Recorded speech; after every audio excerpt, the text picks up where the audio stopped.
Welcome to English Speak Pulse. Hi everyone, I'm Sarah, your English fluency coach and friend in this journey. And today, I want to start with a simple question. How many English words do you think you need to sound fluent? 10,000, 5,000, maybe even more.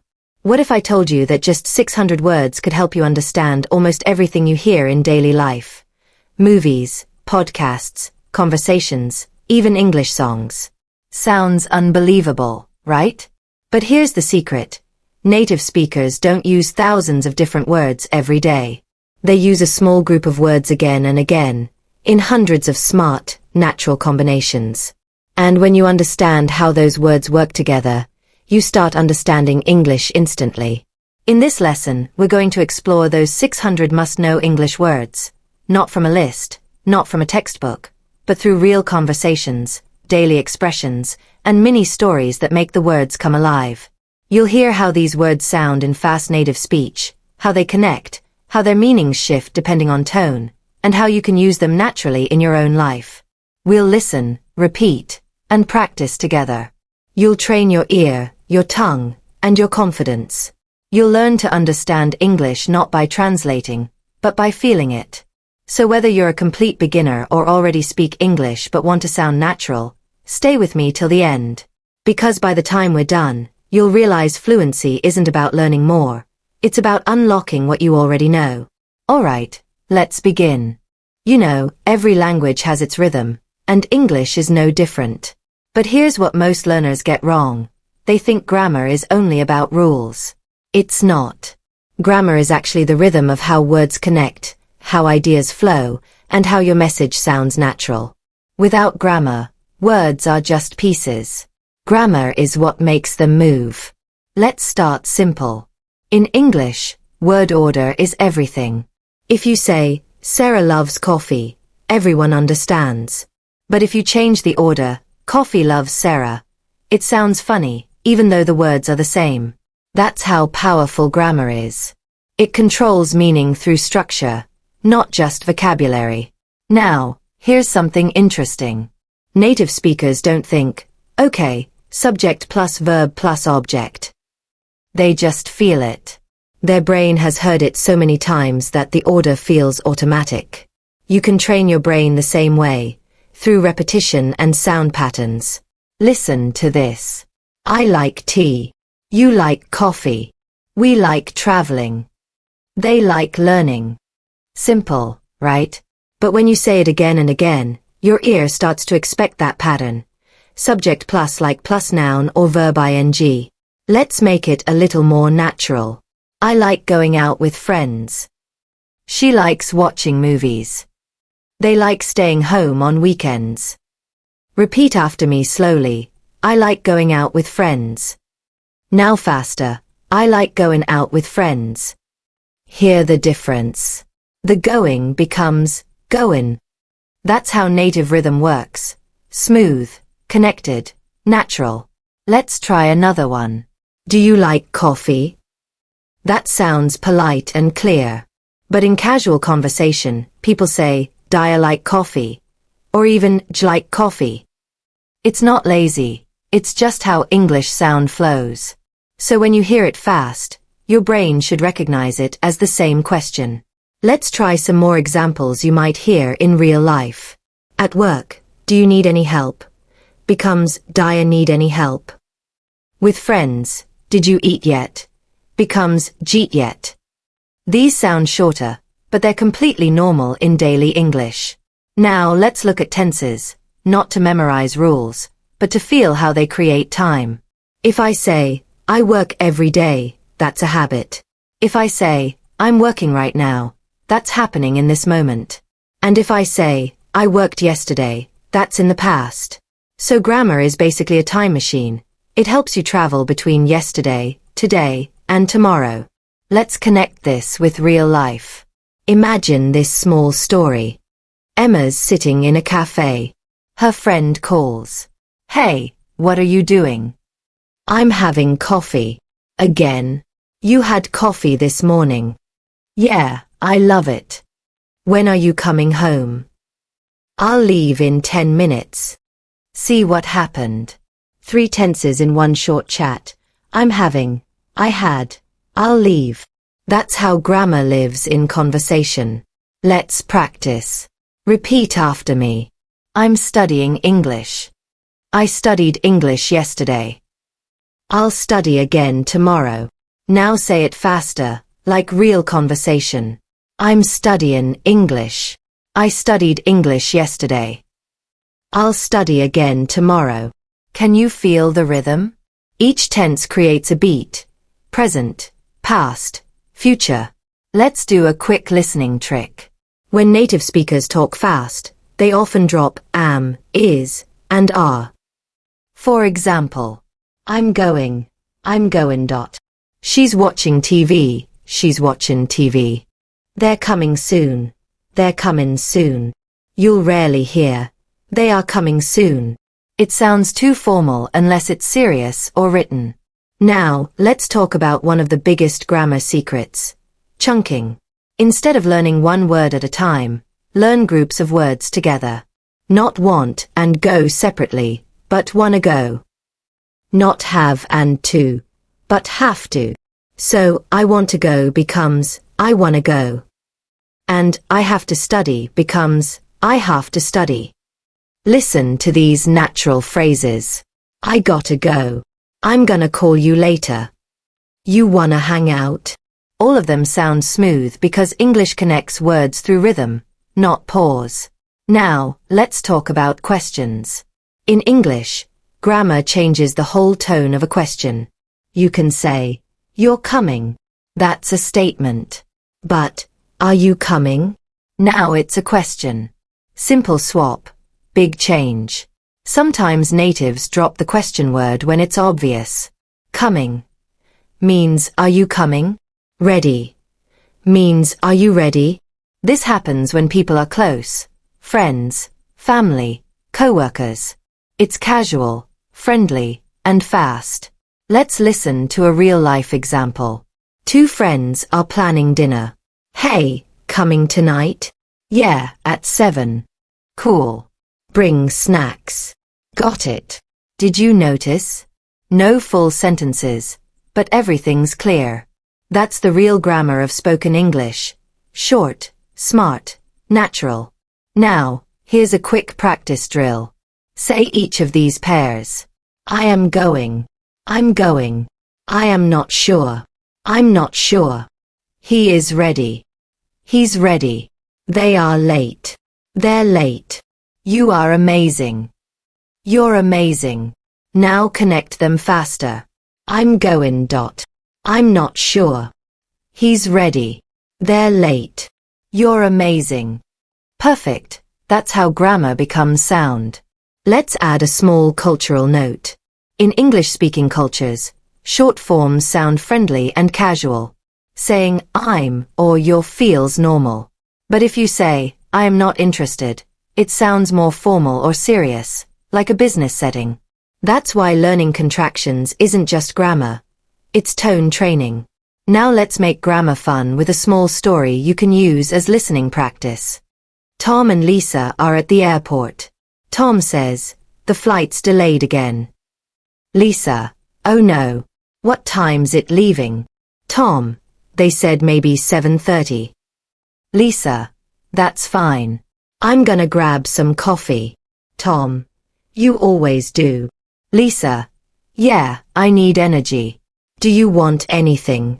Tom, nah, I'm good. I had lunch. Lisa, okay, I'll be right back. Let's break this down. The flight's delayed means the flight is delayed. What time's it leaving? Means what time is it leaving?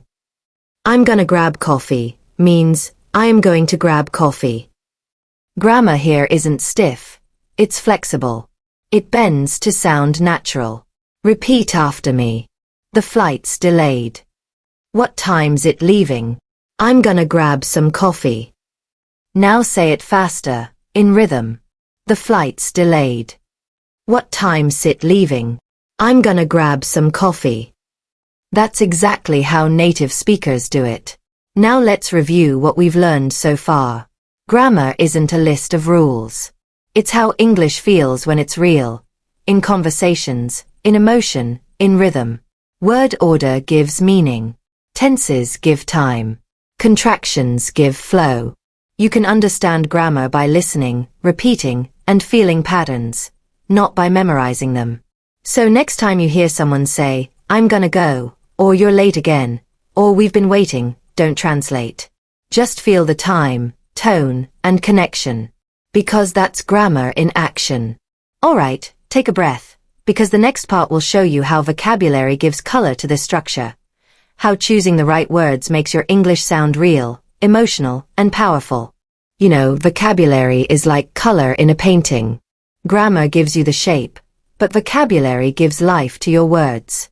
The problem is, most learners try to collect thousands of words, and then they forget them. But here's the truth. You don't need thousands. You need the right few hundred that appear in real life again and again. Let's start with a simple idea. Some words are high-frequency words. They appear everywhere. Words like get, make, take, go, come, do. These are the most powerful words in English. They seem small, but they can mean almost anything depending on context. Listen to this. I get up early. I get hungry at noon. I get home at 6. I get tired sometimes. Same word. Get. Different meanings every time. That's why vocabulary isn't just about knowing a word. It's about knowing how it behaves. Get up means to wake up. Get home means to arrive. Get tired means to become tired. Get hungry means to start feeling hungry. Now let's practice. Repeat after me slowly. I get up early. I get home late. I get tired easily. Now say them faster, like native rhythm. I get up early. I get home late. I get tired easily. See how it flows. English loves connection. Let's use make and do. People often confuse these two, but here's a trick. We make something when we create it. We do something when we perform it. So you make a cake, but you do your homework. You make a mistake, but you do the dishes. You make a plan, but you do your best. Listen to this short chat. Hey, did you do your homework? Yeah, I made a few mistakes though. No problem. Just do your best next time. See.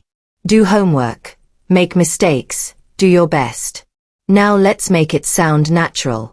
Did you do your homework? Becomes, Jaya, do your homework.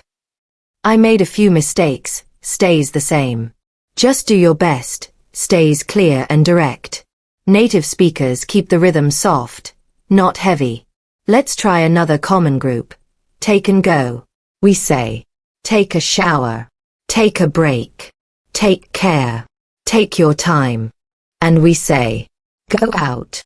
Go home. Go shopping. Go crazy. Now, when you hear these in real conversations, don't translate. Just feel the action. Take a break means relax. Go out means leave the house. Take care means stay safe. Here's a mini story. Tom's at work. He says, I've been working since morning. I need to take a break. His colleague says, go grab a coffee. Tom says, good idea. I'll go get one. There's take a break, grab a coffee, go get one. All simple, common, natural. Repeat after me. I need to take a break. Go grab a coffee. I'll get one. Now say it faster. I need to take a break. Go grab a coffee. I'll get one. That's how English really sounds.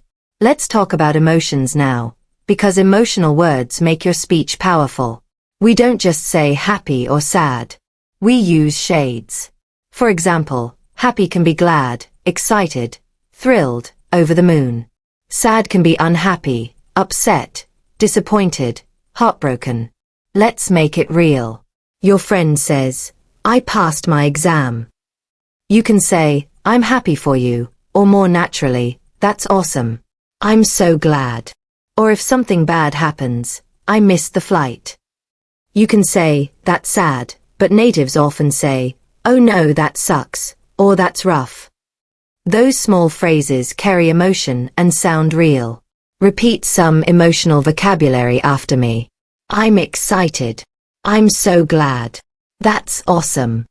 That sucks. That's rough. Each one fits a feeling, not just a word. Let's make a quick cultural note. In English, emotion often hides in tone, not words.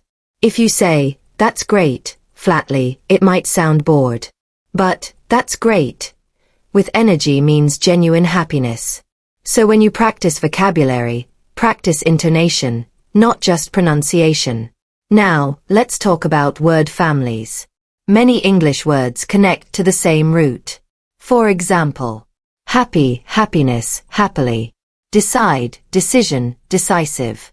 Create, creation, creative. When you know one form, you can guess others.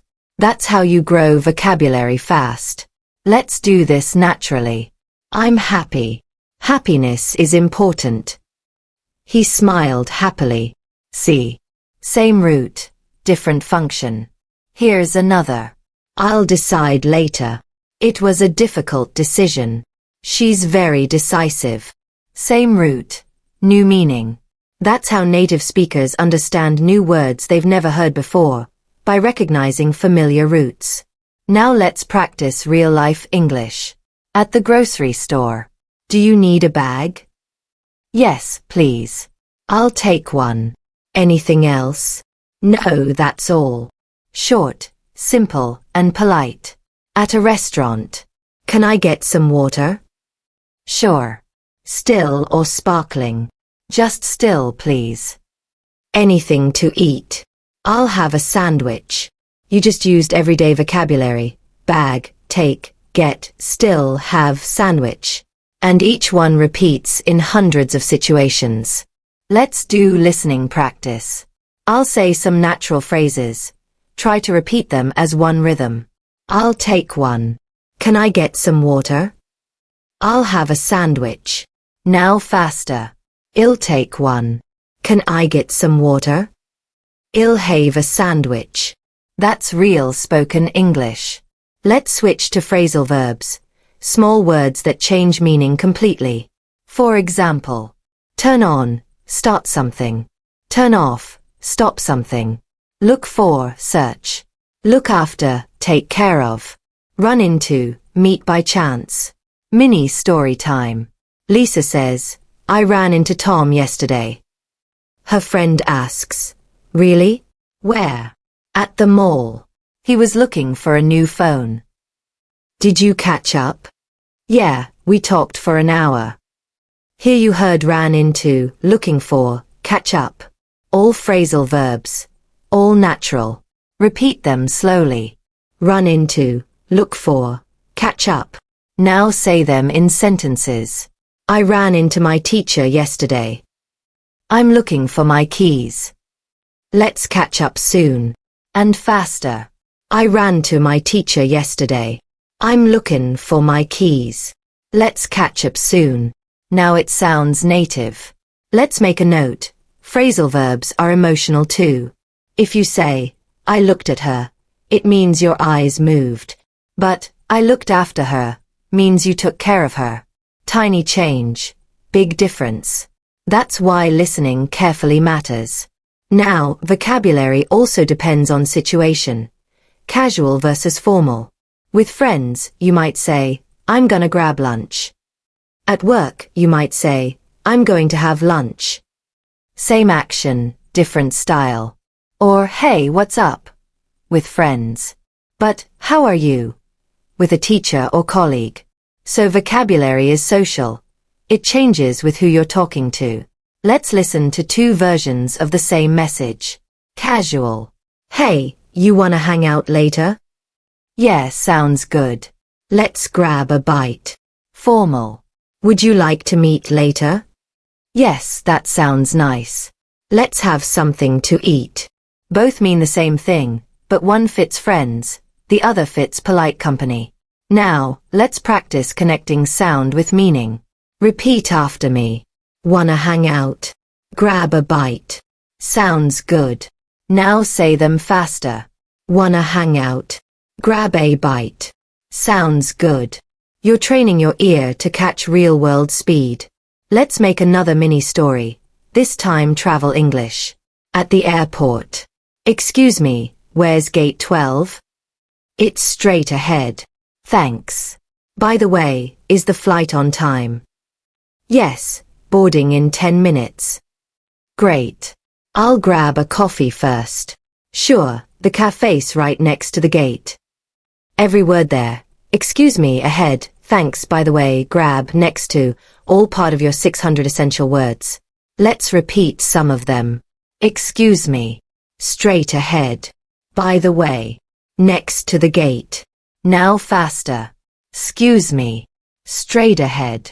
By the way. Next to the gate. Perfect. Let's review everything. Vocabulary isn't about learning rare words. It's about mastering the small ones that appear everywhere. Words like get, make, do, go, come, take are your power tools. Add emotion, tone, and rhythm, and they become alive.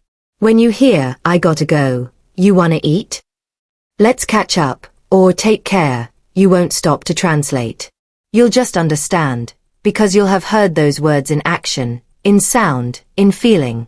And remember, fluency isn't built on hard words. It's built on familiar ones that flow naturally. Alright, stay with me, because next, you'll train your listening skills to understand native English instantly, even when it sounds fast or connected. You'll learn to catch sounds, rhythm, and emotion, the secret to real understanding. You know, one of the biggest struggles English learners face isn't grammar or vocabulary. It's understanding what native speakers are saying. You listen, you recognize some words, but then suddenly, everything connects together and sounds like one long blur. Don't worry, that's completely normal. English is a connected language. We don't speak word by word like a textbook. We blend sounds, drop letters, and move fast.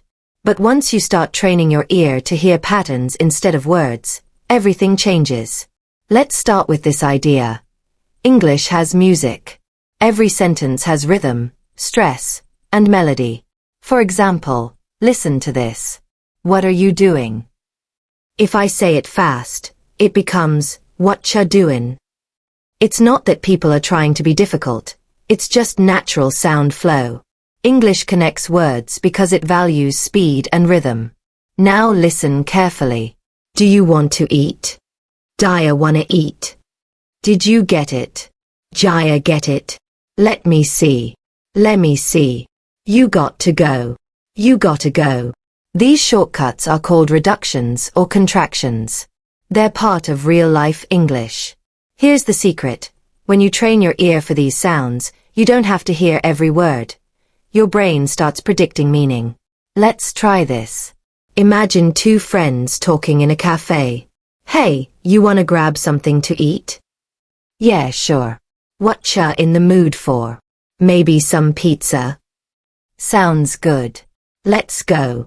Now if you slow that down you want to wanna, what are you watcha? In fast speech. Hey, you wanna grab something to eat? Yeah, sure. Watcha in the mood for? Maybe some pizza? Sounds good. Let's go. That's how native English flows. Short, smooth, and rhythmic. Let's do a quick listening practice. Repeat after me. First slow, then fast. You want to eat. You wanna eat. What are you doing? What ya doin'?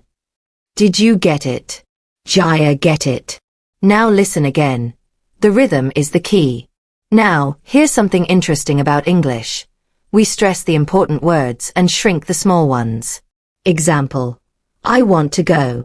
You'll hear the stress on want, and to becomes almost invisible. I wanna go. Or, she bought a new car. Is soft, bought is strong. English is like a song. Some beats are loud, some quiet. Let's do this practically. Repeat these with focus on the strong word. I need to sleep. I want some coffee. She bought a new phone. He loves his job. Now fast. I need a sleep. I want some coffee. She bought a new phone. He loves his job. Can you hear it? The weak words slide away, and the key words stand out. That's how your ear learns to find meaning in fast English. Now let's bring in a mini story. You're at a train station. Excuse me, what time's the next train? It's at 6:30. Oh no, I'm late again. Don't worry, it's running a bit late too. Oh really? That's great news. Yeah, you'll catch it easily. If you listen carefully, the natural speech will sound like this. Excuse me, what time's the next train? S at 6:30. Oh no, I'm late again. Don't worry, it's running a bit late too. Yeah, you'll catch it easily. English cuts sounds because of rhythm and comfort. So don't panic if you miss words. Just follow the stress and tone. Now let's do a drill, shadowing practice. I'll say it. You repeat exactly as you hear it, not how it's written. Excuse me, what time's the next train? It's running a bit late. You'll catch it easily. Excellent. Let's break it down. Excuse me, excuse, loses the first sound. Runnin', the G drops because it's softer. Catch it, blends into one sound. So the trick is not to expect every word to sound clear. Train your brain to catch sound patterns, not spelling. Here's a cultural note. In English-speaking countries, fast speech is normal in casual talk. But in formal situations, like a job interview, people slow down, articulate more clearly, and pronounce the full form. So instead of what ya doin', someone might say, what are you doing? Instead of gotta go, they'll say, I have to leave. Both are correct, just different contexts. Let's do both styles side by side so you can hear the contrast. Casual. Hey, what ya doin'? Nothin' much. Just chillin'. Cool. Wanna grab a drink? Yeah, sure. Formal. Hello, what are you doing? Not much. I'm just relaxing. Would you like to get a drink? Yes, that would be nice. Same meaning, but totally different rhythm. So when you listen to native speakers, pay attention to the situation. That helps you understand not just what they say, but why they sound that way. Let's move to another example. Phone conversations. They're tricky because you don't see faces. Hey, can you hear me? Yeah, I can. The signal's kinda bad. Oh, okay. Let me move closer to the window. Better now. Yeah, that's perfect. Here we have real-life vocabulary and reduced sounds again. Kinda, kind of, let me. In fast English. Hey, can why harm? Yeah, signal's kinda bad. Let me move closer to each window. Repeat slowly, then faster. Can you hear me? Can why harm? The signal's kind of bad. Signal's kinda bad. Let me move closer to the window. Let me move closer to each window. You're now listening like a native, hearing the real sound, not the school version. Now, let's test your listening with a little quiz. Listen to these, and see if you can tell what they mean. What do ya think? Jaya see that? Lots of people here. Gimme a second. Ready for the meanings? What do you think? Did you see that? Lots of people here. Give me a second. Everyday English hides inside those contractions. Once you recognize the patterns, you'll understand even movies and native conversations naturally. Let's add a short story to bring this to life. You're traveling in London. You ask someone for directions. Excuse me, could you tell me how to get to Oxford Street? The local says, oh sure, just go straight, take a left, and you'll see it right there. But when spoken fast, it sounds like, excuse me, Daya tell me how to get to Oxford Street? Yeah, just go straight, take a left, and you'll see it right there. You might think, wait, what did they say? But your brain only needs the main clues. Go straight, take a left, see it right there. That's all you need to understand perfectly. Now repeat after me. Could you tell me how to get to Oxford Street? Dia, tell me how to get to Oxford Street. Go straight, take a left. Go straight, take a left. Perfect. You're now training your ears to understand English as it's really spoken. Let's review what we covered so far. You learned that native English connects sounds.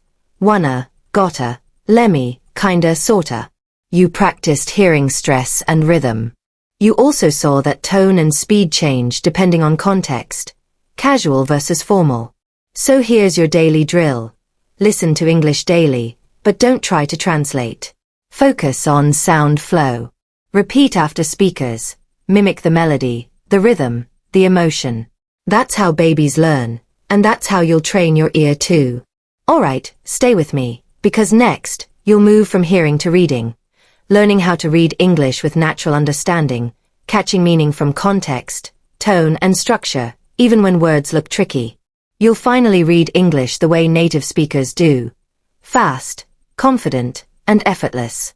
You see, reading English isn't just about understanding words. It's about feeling the message behind them. Most learners make one big mistake. They read English like their own language. They stop at every word, translate in their head, and lose the flow. But here's the secret. Fluent readers don't translate. They see patterns. They guess meaning from context. And they trust the rhythm of sentences to guide understanding.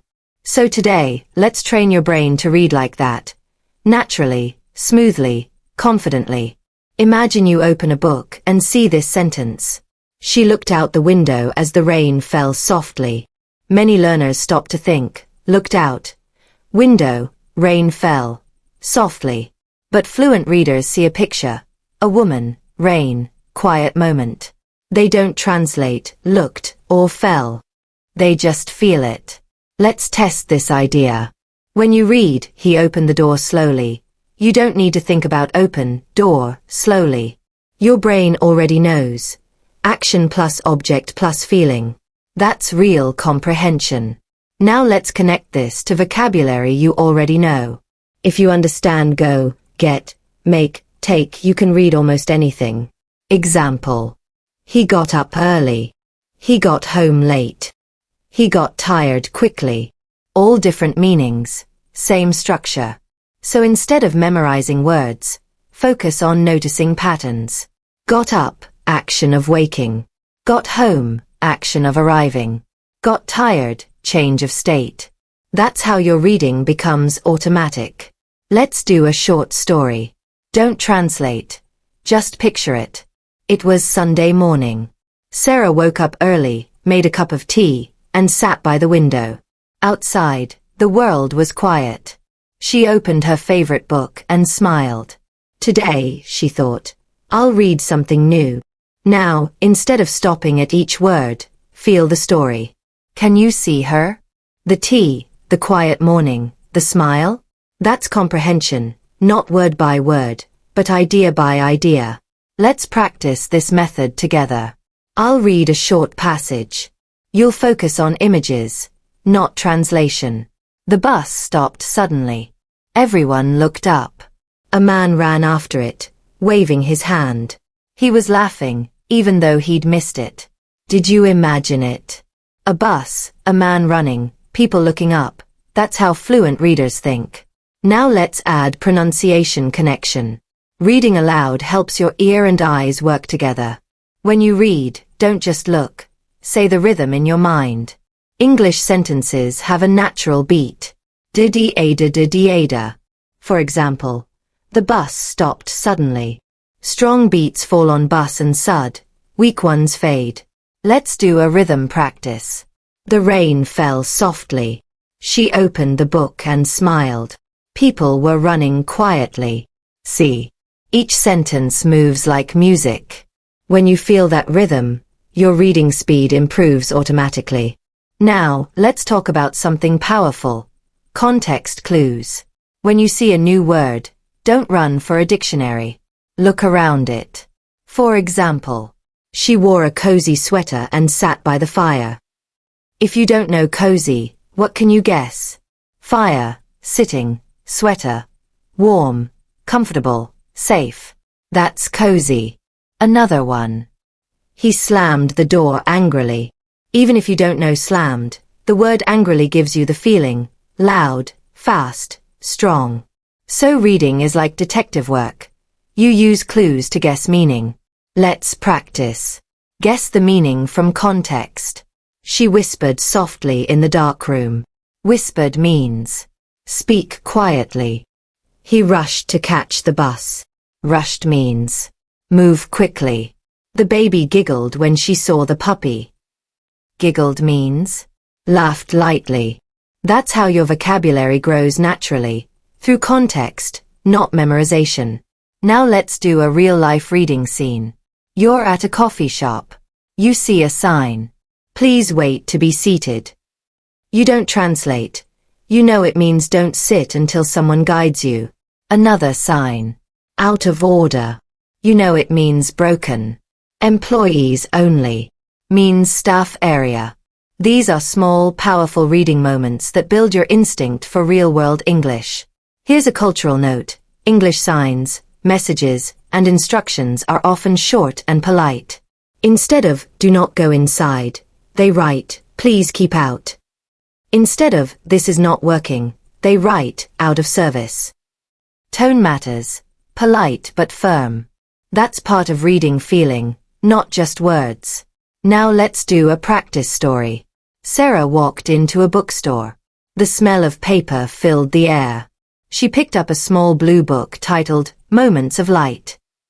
On the first page it said, every day holds a story, you just have to read it. She smiled, thinking about her students who always said reading was difficult. It's not difficult, she whispered. You just have to feel it. This story is more than words. It shows the emotional rhythm of English, how sentences breathe. Short ones create pause. Long ones create flow. Native writers balance both. Let's read that first line again and pay attention to rhythm. Sarah walked into a bookstore. Da-da-da-da-da-da. The smell of paper filled the air. Soft, slow rhythm, calm tone. She picked up a small blue book. Fast and curious rhythm. Every sentence has energy. When you read aloud, you hear it. That's how you understand tone. Now let's train your pronunciation while reading.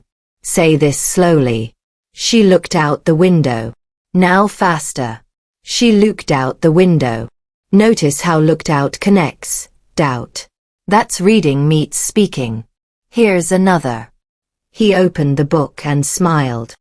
He opened the book and smiled. English writing and speech aren't separate. They support each other. Now let's do a mini review quiz. I'll give you a sentence. You tell what it feels like, not what it literally means. The wind whispered through the trees. Peaceful or noisy? Peaceful. He slammed his phone on the table. Calm or angry? Angry. She tiptoed into the room. Loud or quiet? Quiet. The rain danced on the rooftop. Happy or sad? Happy. Poetic. See. That's emotional comprehension, the kind that makes you fluent. Here's another tip. When you read English, your eyes should move in groups of words, not single ones. Instead of she / looked / out / the / window, read she looked out / the window. Your brain processes chunks faster, and you start thinking in English. Let's do a reading drill. Try reading this sentence in 3 groups. She walked / into the room / and smiled politely. Good. Now this one. He sat down / by the fire / and closed his eyes. Excellent. That's how fluent readers read, with rhythm and flow. Now, let's add a cultural touch. English writing often hides emotion behind subtle words. If someone writes, I'm fine, it can mean I'm okay or I'm upset but I don't want to talk. If they say, that's interesting, it can mean I disagree politely. So tone in English writing is often soft, indirect but meaningful. Let's see an example in a conversation. A. What did you think of my presentation? B. It was interesting. In many cultures, that means good. But in English, sometimes it means not great. So, reading emotion between the lines is part of real understanding. Let's try another. A. Do you like this idea? B. It could work. This doesn't mean yes. It means maybe. So tone adds color to written English. You have to hear the voice behind the words. Now let's wrap this section with a short motivational reading. Listen to it, feel it, and try to understand its emotion. Every time you read, you travel. You visit minds, moments, and memories that aren't yours. Yet they change you. English isn't a subject to study. It's a window to the world. So don't fear new words. Meet them. Play with them. Let them tell you their story. That's the power of reading. It connects ideas and emotions across languages. Let's review. Don't translate. Visualize. Don't read word by word, read in chunks. Guess meaning from context. Feel rhythm and emotion in every line. If you follow this daily, your reading speed and comprehension will grow naturally. Alright, stay with me, because next, you'll discover how to write in English with the same confidence you read. You'll learn to express ideas naturally, build sentences that sound fluent, and even think like an English writer. You know, one of the most interesting things about learning English is that writing actually improves your speaking too. Most learners don't realize it, but when you write in English, you train your brain to think in English, and that makes your spoken words flow naturally. Writing is not about grammar rules and essay formats. It's about expressing your thoughts clearly, the way native speakers do. Simply, naturally, and confidently. Let's start with something simple. Imagine you want to write a short message to your friend. I am very happy because I got a new job. Perfectly fine sentence, right? But native speakers often make it shorter and more natural. So happy. Just got a new job. Same meaning, but notice how it feels more real, more like something you'd actually say. That's the heart of English writing. Clarity and tone. You don't need fancy vocabulary to sound smart. You just need real words that sound natural. Let's look at another example. Suppose you want to write an email to your boss. You might say, I am writing to inform you that I will be late for work today. That's grammatically correct, but a bit stiff. A native speaker might say, just wanted to let you know I'll be running a bit late today. It's polite, but casual. It feels warm and natural. The words, just wanted to let you know, are like a softener. They make the message sound kind, not robotic. This is where tone comes in. English has two major tones in writing, formal and informal. Formal tone is for business, school, or official emails. Could you please confirm the meeting schedule? Informal tone is for friends, co-workers, or casual messages. Hey, can you check if the meeting's still on?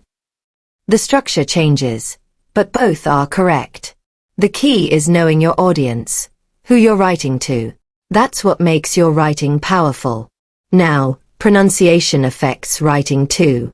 When you listen to native speakers say, I'm gonna, wanna, or gotta, you'll notice they write differently depending on context. In formal writing, we'd say, I am going to call you. But in texting or casual notes, we might write, I'm gonna call you.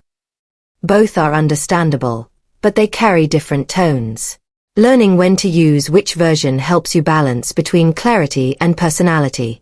Let's do a quick practice together. Repeat after me. I'm gonna write it down. I'm going to write it down. See?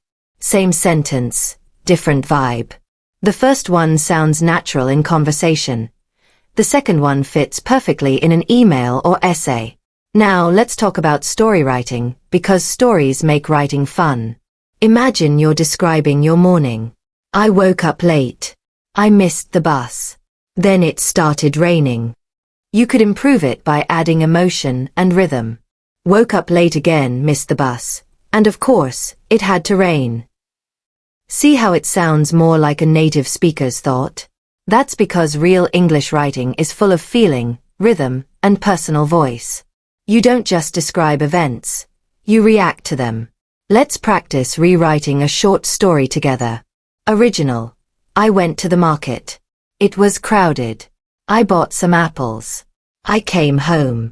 Natural rewrite. The market was packed, but I managed to grab some fresh apples before heading home. You turned a list of sentences into a smooth picture. That's the magic of natural writing. Now, let's bring in a mini story so you can feel how English writing comes alive in real life.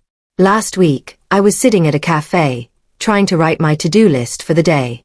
A tourist next to me looked frustrated, typing something on his laptop and then deleting it again and again. Finally, he looked up and asked, "Excuse me, can you help me write an email in English? I want it to sound polite but not too formal." So I smiled and said, "Sure. What do you want to say?" He read it out. "I cannot come to the meeting tomorrow because I am sick." I told him, "That's fine, but let's make it sound a bit softer. Hey, just wanted to let you know I won't make it to the meeting tomorrow. Feeling a bit under the weather." He repeated it slowly. "Under the weather? What does that mean?" I said, "It's a polite way to say you're sick. It sounds more natural and friendly." He laughed. "That's great. I'll remember that." And that's how you learn, by watching how real English speakers express emotion and attitude through words. Now, let's look at connectors, the little words that make your writing flow. So, but, because, although, meanwhile, therefore, in fact. Native writers use these constantly. They help you connect ideas and avoid short, broken sentences. For example, I wanted to go out. It was raining. Sounds choppy. I wanted to go out, but it was raining. Flows naturally. Let's practice repeating and writing this type of sentence. I tried to call you, but your phone was off. I finished dinner, so I went for a walk. I didn't study much, therefore, the test was difficult. Good writing in English isn't about big vocabulary. It's about connection, rhythm, and emotion. Now, one more secret. Short sentences are powerful. Native English writing uses rhythm, a mix of short and long sentences to keep readers engaged. For example, I looked out the window. The sky was gray. Rain was coming. And somehow it felt peaceful. 4 short sentences, but they paint a picture and create a feeling. Let's try another mini practice. Rewrite this long sentence into natural English. I was very tired because I worked for a long time at the office and then I went shopping, which also made me more tired. Better version. I was exhausted after a long day at the office, and shopping didn't help. Simple, clean, and natural. Now, let's talk about cultural notes in writing. In many cultures, writing directly can sound rude, but in English, clarity is kindness. If you want something, say it clearly. For example, instead of writing, "Maybe it's possible if you can help." A native speaker would say, "Could you please help me with this?" It's polite and clear. One more important thing. Native English writing often uses contractions even in semi-formal contexts. For example, I am, I'm, we are, we're, it is, it's. They make your tone friendly and natural. Now let's practice pronunciation and rhythm. Repeat after me slowly. It's okay. It's fine. It's totally normal. Notice how the stress falls on okay, fine, and normal. That's how you give emotion to simple phrases in writing and speech. Now, before we close, let's do a quick recap. The kind that helps you absorb everything. White heavy checkmark, write the way you speak. Simple, direct, and real. White heavy checkmark, adjust tone depending on your audience. White heavy checkmark, use connectors for smooth flow. White heavy checkmark, mix short and long sentences for rhythm. White heavy checkmark, add feeling. Don't just describe, express. And most importantly, don't be afraid to sound human. Mistakes make your writing real. Every time you write, you're not just practicing English, you're building your voice. When you learn to write with emotion, rhythm, and connection, you stop sounding like a student and start sounding like yourself, in English. You know, speaking English fluently isn't just about knowing the right words. It's about using them naturally, with rhythm, tone, and confidence. Most learners say, I understand English, but I can't speak fast like native speakers. The truth is, it's not about speed. It's about flow. When native speakers talk, they connect words together, drop sounds, and use short forms that make their speech smooth and musical. For example, they don't say, what are you doing? Slowly word by word. They say, what ya doin'? It's faster, softer, and totally natural. Let's start with something simple. Imagine you're with your friend and you want to ask, do you want to hang out later? A native speaker might say, wanna hang out later? The word want to becomes wanna. Easy, right? And it sounds casual and friendly. Now let's practice it together. Repeat after me slowly. Do you want to hang out later? Now faster and more natural. Wanna hang out later? That's it. Feel how the sound changes when you connect the words. Let's try another one. Did you eat yet? Becomes jeet yet. It's so fast that the did you turns into jeet. English speakers do this all the time because it's easier to say. But don't worry, you don't need to sound exactly like that. You just need to understand it and feel comfortable hearing it. Once your ear gets used to it, your tongue will follow naturally. Now let's move to a small real-life conversation. Imagine this scene. At a coffee shop. A. Hey, how's it going? B. Good, good. Just grabbing my coffee before work. U. A. Same here. Crazy morning already. B. Tell me about it. I barely made it out of bed. A. Haha, same. I was like, 5 more minutes, please. B. Yeah, and then suddenly it's 30 minutes later. Now, let's break that down a bit. How's it going? Means, how are you? But it's much more natural. I barely made it out of bed means, it was hard to wake up. I was like, 5 more minutes. That phrase, I was like, is a super common way to describe what you thought or said in a casual way. Now, pronunciation practice. How's it going? Sounds like, how's it goin'? I was like, sounds like, I was like. Tell me about it. This phrase means, I totally agree, or same here. Native speakers use rhythm and emotion to make words sound alive. They don't just speak, they perform. Let's try a quick speaking drill. Repeat after me and focus on rhythm. How's it going? Pretty good. How about you? Can't complain. All good. Just a busy day. Do it again, but this time, don't think about grammar. Think about tone. Now, here's something most learners don't realize. Body language affects your speaking too. When you smile, your voice sounds brighter. When you relax your shoulders, your tone becomes smoother. Try it, smile and say, hey, how are you? Now say it with a neutral face. Notice the difference. English is an emotional language. Feelings flow through sound. Let's move to another short conversation example. At the workplace. A. Hey Sarah, do you have a minute? B. Sure, what's up? A. I just wanted to check if the meeting got rescheduled. B. Yeah, it's at 3 now. A. Oh, thanks. I thought I missed the update. B. No worries, I just found out too. Now let's look at the small but powerful details. Do you have a minute? Equals polite way to ask for someone's time. What's up? Equals casual, what do you want to talk about? Or what's happening? No worries equals friendly way to say, it's okay. Let's practice pronunciation.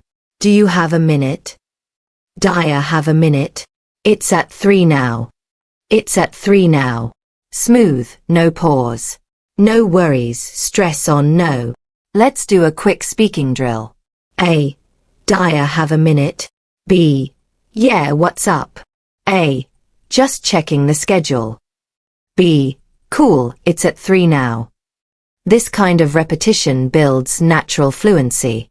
Don't just memorize. Feel the flow. Now let's switch settings. At the airport, mini story. Sarah, excuse me, is this the line for check-in? Agent, yes, ma'am. Can I see your passport? Sarah, sure, here you go. Agent, thank you. You're flying to New York today, right? Sarah, yes, that's right. Agent, perfect. You're all set. Have a great flight. Sarah, thanks. You too. Now most learners might say, thank you, same to you. But you too is faster, friendly, and completely normal. Notice how polite English works here. Can I see your passport? Instead of, give me your passport. Have a great flight, instead of, goodbye. It's about soft, positive expression. Let's practice tone. Say, can I see your passport? Slowly, then more naturally. Can I see your passport? Notice how your voice rises a little at the end. That's English melody. Now, let's look at intonation. Native English speakers often use a rising tone for questions and a falling tone for statements. Are you okay? Rising. I'm fine. Falling. Practice it. Are you ready? Yes, I'm ready. This natural rise and fall makes your English sound confident and alive. Let's now talk about contractions, the secret weapon for sounding natural. I am, I'm. You are, you're. They are, they're. It is, it's. She is, she's. He's my friend. It's my phone. You're amazing. Now repeat them faster. I'm happy. You're right. They're coming. She's here. Keep your tongue relaxed. The more you say them, the smoother your speech becomes. Now, let's do a pronunciation practice with linking sounds. Turn off the light. Turn off the light. Go on. Gowan. Come in. Come in. Talk about it. Talk about it. These connected sounds are what make native English sound fast. But once you train your ear, you'll start to understand instantly. Here's a short listening challenge. Try to guess what these fast forms mean. Whatcha doin'? What are you doing? Gotta go. Got to go. Lemme see. Let me see. Dia know. Do you know? Hadda work. Had to work. These contractions are like shortcuts, but they make speech sound alive. Let's do one more story to make it real. At a travel meetup. A. Hey, are you from around here? B. No, I'm just visiting. U. A. Same. I'm here for a few days. B. Cool, how do you like the city so far? A. Oh, it's amazing, the food, the people, everything. B. Yeah, totally. Locals are super friendly. A. I know, right? I even made friends at the coffee shop yesterday. B. That's awesome. English really helps when you travel, doesn't it? A. Definitely. It opens every door. Now let's unpack it. I know, right? Shows agreement and surprise together. That's awesome. Positive reaction. It opens every door. Metaphor meaning, it creates opportunities. Practice this conversation aloud. Focus on rhythm. Hey, are you from around here? No, I'm just visiting. You. Oh, it's amazing, the food, the people, everything. Notice how emotions drive pronunciation. Now, quick cultural note. In English, people use small fillers to sound natural.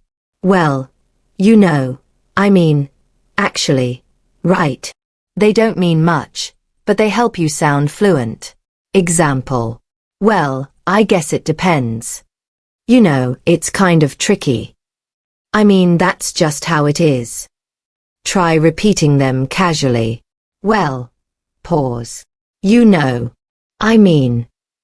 They make your speech sound spontaneous, like real English conversations. Now let's wrap this up with a practice recap. White heavy check mark, don't focus on grammar. Focus on flow. White heavy checkmark, use contractions and connected sounds. White heavy checkmark, learn common expressions by hearing them in context. White heavy checkmark, repeat aloud. Train your tongue and your ear. White heavy checkmark, add emotion and tone. Let's do a final repetition. How's it going? Pretty good. Wanna grab coffee? Sure, sounds great. You know, it's a beautiful day. Yeah, totally. Simple, natural, and human. That's what English speaking is all about. Connection, not perfection. When you stop thinking about every single word and start feeling the rhythm, you don't just speak English, you live it.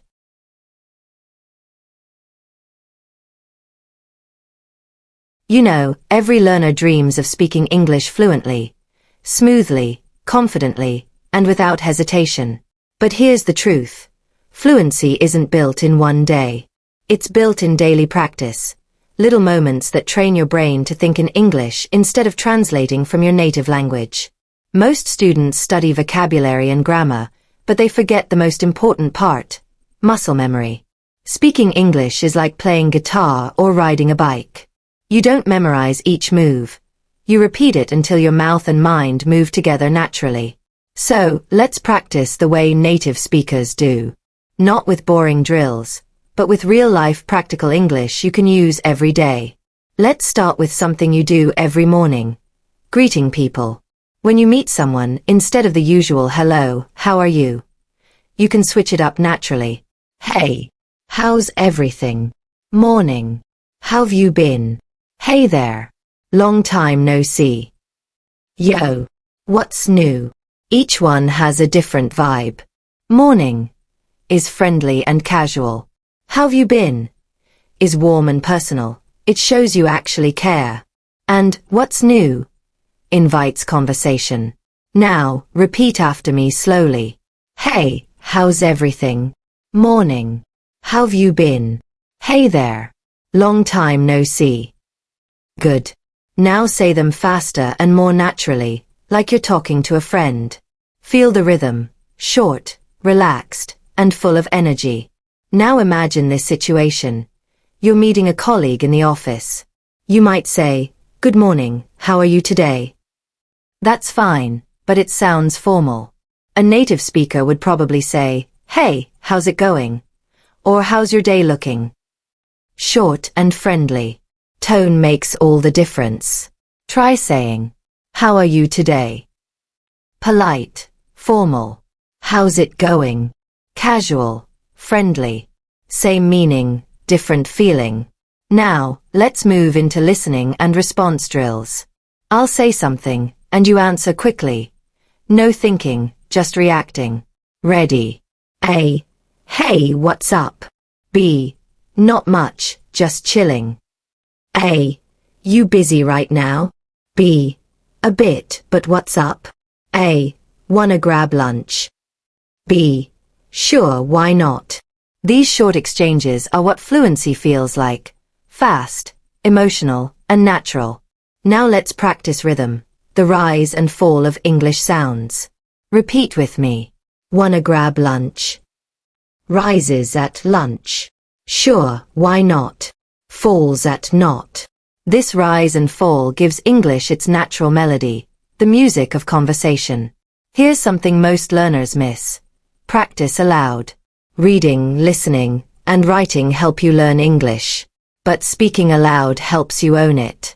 You must hear your own voice in English every day. Even talking to yourself helps. Try this at home. Describe what you're doing as you do it. I'm making coffee. Now I'm checking my phone. Okay, time to get ready.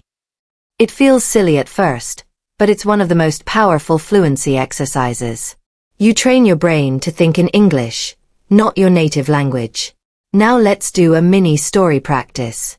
This morning, Sarah was running late for work. She rushed out the door, grabbed her coffee, and jumped into a taxi. The driver asked, "Where to?"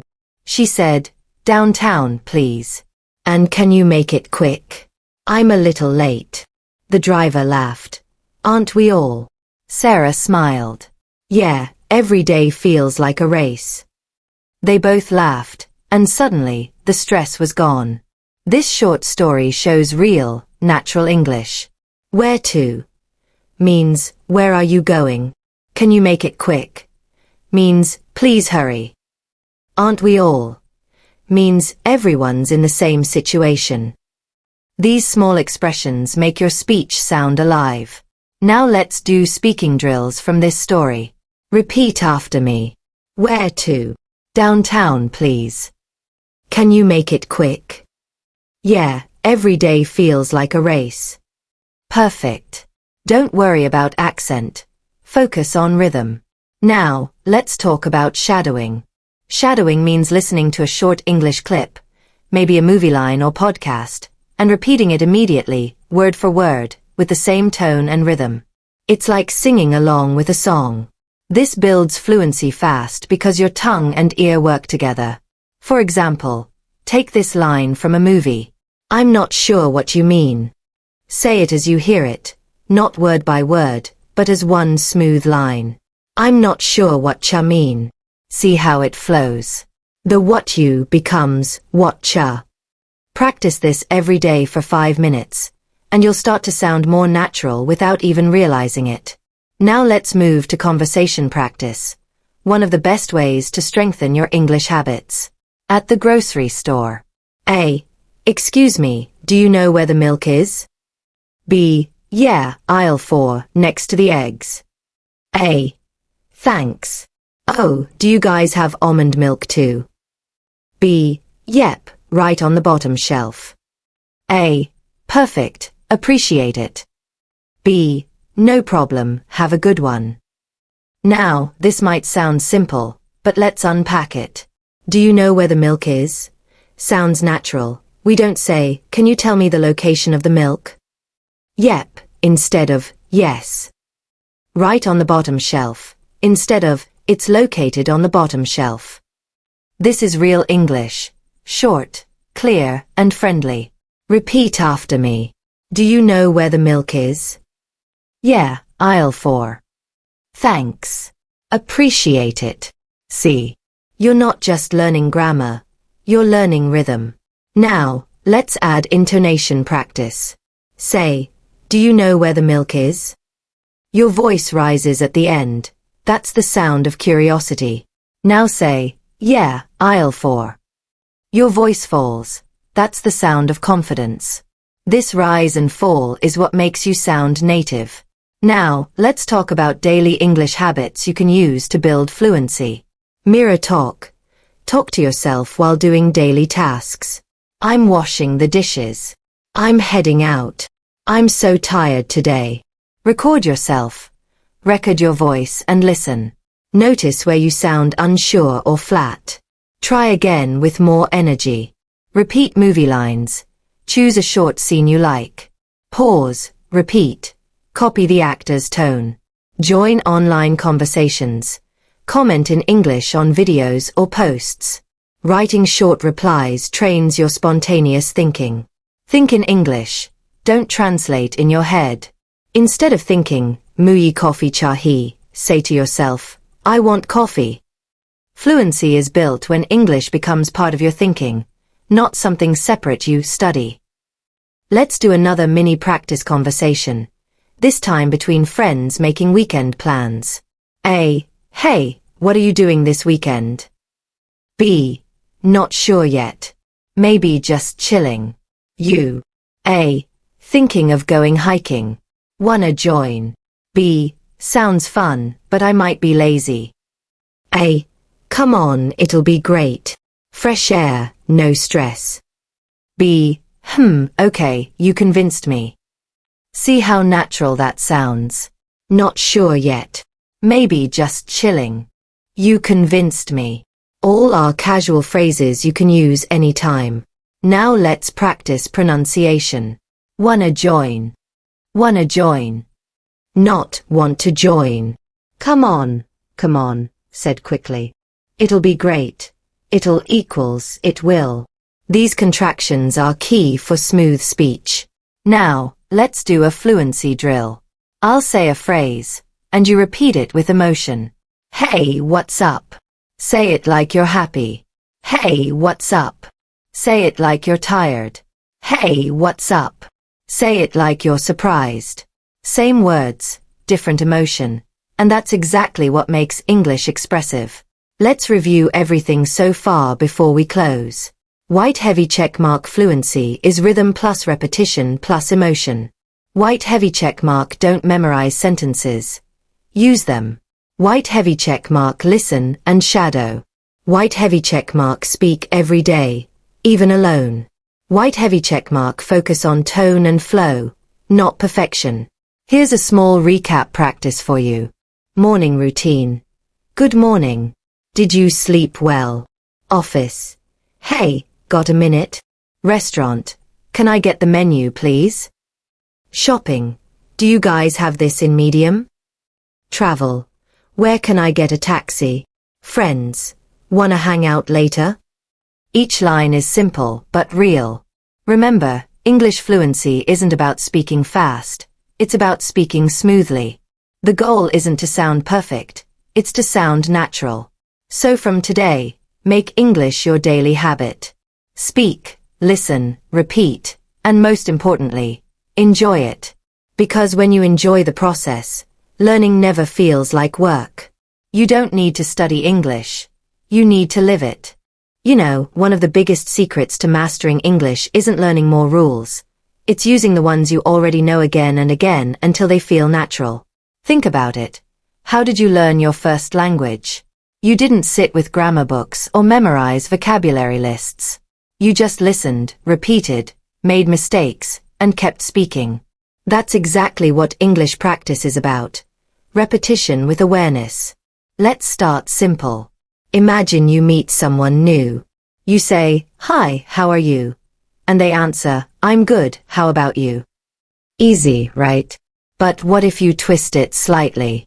Native speakers often say, "Hey, how's it going?" Or "What's up?" Or even "How've you been?" All mean almost the same thing, but the feeling changes. How's it going? Sounds casual and friendly. What's up? Sounds relaxed. How've you been? Is usually used when you haven't seen someone for a while. Now, let's make it practical. Try saying it with me. Hey, how's it going? Notice how the going becomes goin'. That's called a dropped G. It's very common in spoken English. Now repeat. How've you been? Did you hear how have turned into VE? That's contraction. One of the biggest reasons native English sounds so fast.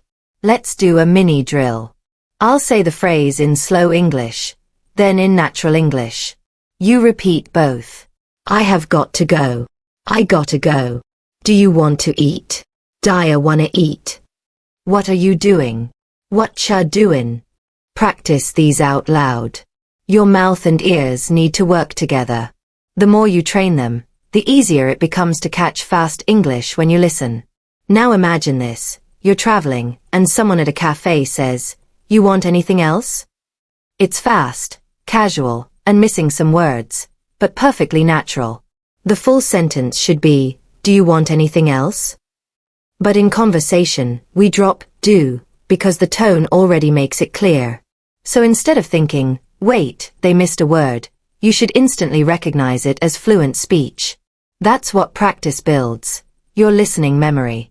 Let's go deeper. There's something called shadowing, one of the best English practice methods. It means you listen to a sentence and repeat it exactly the same way, matching speed, tone, and rhythm.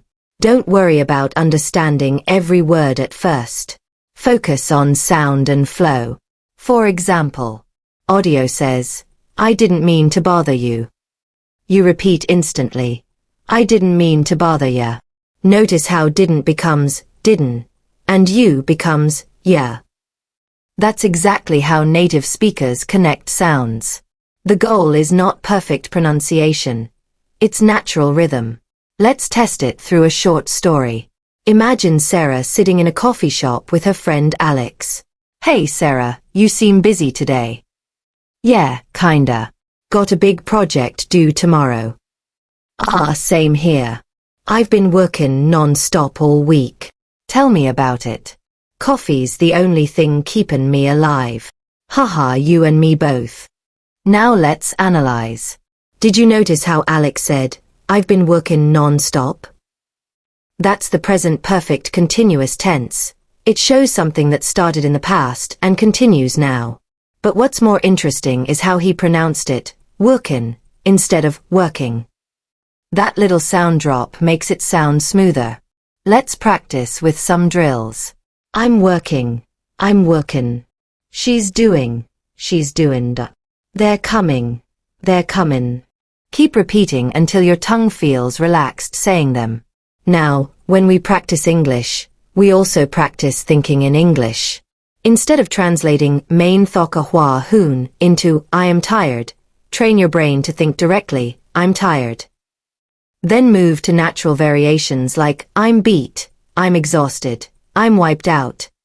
Each means the same but with different intensity. I'm beat is casual, like after a long day. I'm exhausted is stronger. I'm wiped out is super casual. Let's play with these in conversation. You look tired. Yeah, I'm beat. Rough day. Totally. Back-to-back meetings. I hear you. Let's grab dinner later. Sounds great. See how simple expressions can sound natural when said with rhythm. That's practice. Now, when you do English practice, mix speaking and listening. Speak a phrase, then record yourself. Listen carefully. Do you sound robotic or smooth?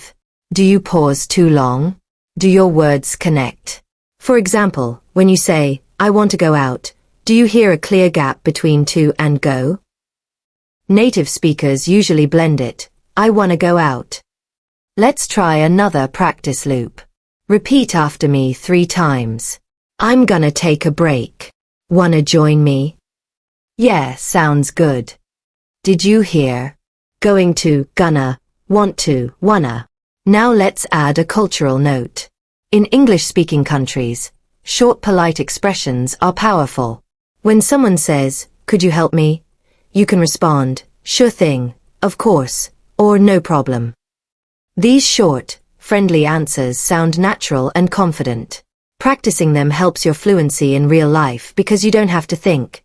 Your brain already knows the sound and rhythm. Let's talk about pronunciation rhythm, the music of English. Every language has a rhythm. English is stress-timed, meaning some words are strong, others weak. Try this. Say, I want to go to the store. The strong beats are I want go store. Everything else is shorter. I want to go to the store. When you practice like this, you start sounding natural automatically. Now let's turn this into a small speaking challenge. I'll say the sentence once slowly, then faster. You copy me both times. Can you help me out? Can you help me out? What are you thinking about? What ya thinkin' about? Do you want to come along? D'ya wanna come long? Don't worry if it feels weird. That's how fluency is built. Repetition removes hesitation. Let's imagine another mini story for practice. You're at an airport, and someone asks, hey, excuse me, what gate's the London flight? Gate 24, just over there. Thanks a lot. No worries. That last phrase, no worries, is a common casual reply in English. It means, you're welcome, but it sounds friendlier and more relaxed. Try saying it now. No worries. Practice doesn't have to be boring. You can practice while watching shows, listening to songs, or even talking to yourself. For example, while cooking, describe what you're doing. I'm chopping onions. I'm boiling water. I'm tasting the sauce. This helps connect thinking and speaking. Let's wrap this with a quick recap practice. Repeat after me. I can speak English confidently. My pronunciation gets better every day. I understand native speakers easily. I enjoy learning English. When you repeat positive sentences like these daily, your brain begins to believe it, and your mouth follows naturally. That's the real magic of consistent English practice. You stop studying the language and start living it. So, Keep practicing with intention. Shadow real conversations. Repeat natural phrases. Record yourself. Speak daily, even if it's just to the mirror. Because fluency doesn't come from studying, it comes from doing. You're not just learning English anymore, you're becoming part of it. You know, when people hear the word TOEFL, they often imagine something serious and stressful. Long reading passages, complex vocabulary, and tricky listening questions. But if you look at it differently, TOEFL isn't just a test. It's a reflection of how naturally and confidently you can use English in real-life academic situations. And that's what we're going to focus on today. Not memorizing answers, but building the skills behind TOEFL success. Let's start by breaking the idea down. The TOEFL test checks 4 things: reading, listening, speaking, and writing. But what it really measures is your ability to understand and respond naturally. That means if you can handle real conversations, lectures, and opinions in English, you're already halfway there. So, let's imagine you're on a university campus.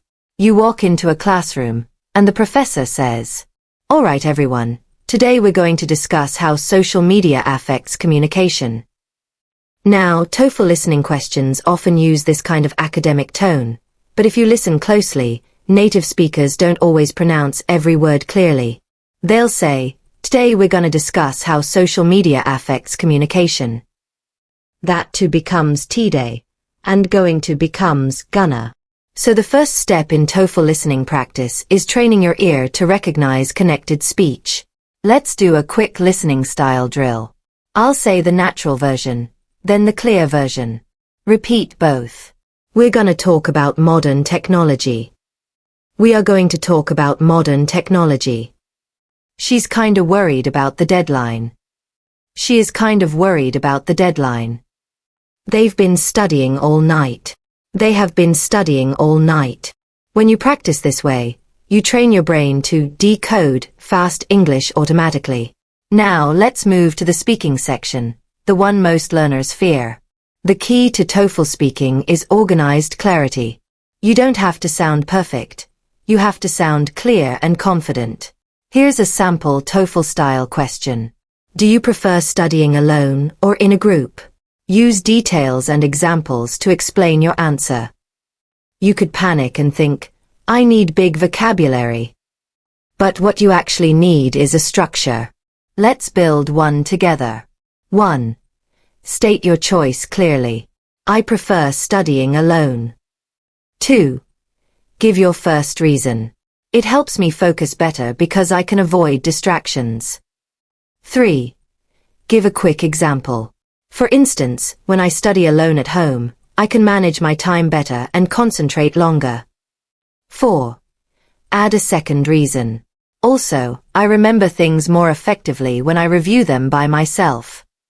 5. Conclude naturally. So, overall, studying alone helps me stay organized and improves my concentration.